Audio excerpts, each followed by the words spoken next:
ನಮ್ಮ ಹಿಂದೂ ಧರ್ಮದಲ್ಲಿ ಹಸುವಿಗೆ ಒಂದು ವಿಶಿಷ್ಟ ಸ್ಥಾನವಿದೆ. ಹಸುವನ್ನು ಮುಕ್ಕೋಟಿ ದೇವರುಗಳ ಪ್ರತೀಕ ಎಂದು ಹೇಳುತ್ತಾರೆ. ಹಿಂದೂಗಳು ಹಸುವನ್ನು ಗೋಮಾತೆ ಎಂದು ಪೂಜಿಸುತ್ತಾರೆ. ಬೆಳಗ್ಗೆ ಎದ್ದ ತಕ್ಷಣ ಗೋಮಾತೆಯನ್ನು ನೋಡುವುದರಿಂದ ತುಂಬ ಒಳ್ಳೆಯದು ಎಂದು ಕೂಡ ಹೇಳುತ್ತಾರೆ.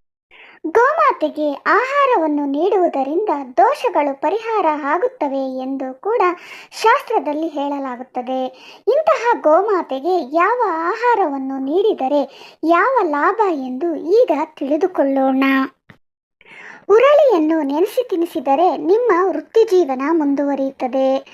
ಕಡಲೆಯನ್ನು ನೆನೆಸಿ ತಿನ್ನಿಸಿದರೆ ಧನಾಭಿವೃದ್ಧಿ. ಗೋಧಿಯನ್ನು ನೆನೆಸಿ ತಿನ್ನಿಸಿದರೆ ಕೀರ್ತಿ ಬೆಳೆಯುತ್ತದೆ. ಅಕ್ಕಿ ಹಿಟ್ಟನ್ನು ಬೆಲ್ಲದ ನೀರಿನ ಜೊತೆ ಇಟ್ಟರೆ ಪ್ರಶಾಂತತೆ ಸಿಗುತ್ತದೆ. ತೊಗರಿಯನ್ನು ನೆನೆಸಿ ತಿನ್ನಿಸಿದರೆ ಕೋಪ ಕಡಿಮೆಯಾಗುತ್ತದೆ. ಬೆಲ್ಲವನ್ನು ರಾಗಿ ಹಸಿಟ್ಟಿನ ಜೊತೆ ಕಲಸಿ ಇಟ್ಟರೆ ದಾರಿದ್ರ್ಯ ತೊಲಗುತ್ತದೆ. ಹೆಸರು ಕಾಳು ನೆನೆಸಿ ತಿನ್ನಿಸಿದರೆ ವಿದ್ಯಾ ಅಭಿವೃದ್ಧಿಯಾಗುತ್ತದೆ. ಬೆಂದ ಆಲೂಗಡ್ಡೆಯನ್ನು ತಿನ್ನಿಸಿದರೆ ದೃಷ್ಟಿದೋಷ ನಿವಾರಣೆಯಾಗುತ್ತದೆ. ಕ್ಯಾರೆಟ್ ಅನ್ನು ತಿನ್ನಿಸಿದರೆ ವ್ಯಾಪಾರ ಅಭಿವೃದ್ಧಿಯಾಗುತ್ತದೆ. ಬೀಟ್ರೂಟ್ಸ್ ಅಥವಾ ಸೊಪ್ಪುಗಳನ್ನು ತಿನ್ನಿಸಿದರೆ ಐಶ್ವರ್ಯ ಪ್ರಾಪ್ತಿಯಾಗುತ್ತದೆ. ಸೌತೆಕಾಯಿಯನ್ನು ತಿನ್ನಿಸಿದರೆ ಶತ್ರು ನಿವಾರಣೆ ಆಗುತ್ತದೆ. ಟೊಮೊಟೊವನ್ನು ತಿನ್ನಿಸಿದರೆ ವಿವಾಹ ಪ್ರಾಪ್ತಿಯಾಗುತ್ತದೆ. ಬದನೆಕಾಯಿಯನ್ನು ತಿನ್ನಿಸಿದರೆ ಸಂತಾನ ಪ್ರಾಪ್ತಿ. ಬೆಂಡೆಕಾಯಿ ತಿನ್ನಿಸಿದರೆ ಮನೋಧೈರ್ಯ ಸಿಗುತ್ತದೆ. ಹಣ್ಣನ್ನು ತಿನ್ನಿಸಿದರೆ ಉನ್ನತ ಪದವಿ ಸಿಗುತ್ತದೆ. ಬೆಲ್ಲದ ಜೊತೆ ಜೋಳದ ಹಿಟ್ಟನ್ನು ಕಲಸಿ ಇಟ್ಟರೆ ಬುದ್ಧಿವಂತಿಕೆ ಬೆಳೆಯುತ್ತದೆ.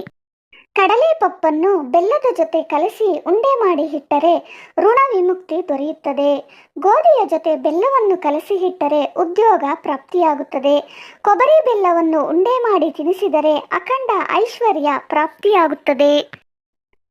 ಸ್ನೇಹಿತರೆ, ಈ ವಿಡಿಯೋ ಬಗ್ಗೆ ನಿಮ್ಮ ಅಭಿಪ್ರಾಯವನ್ನು ಕಮೆಂಟಲ್ಲಿ ತಿಳಿಸಿ.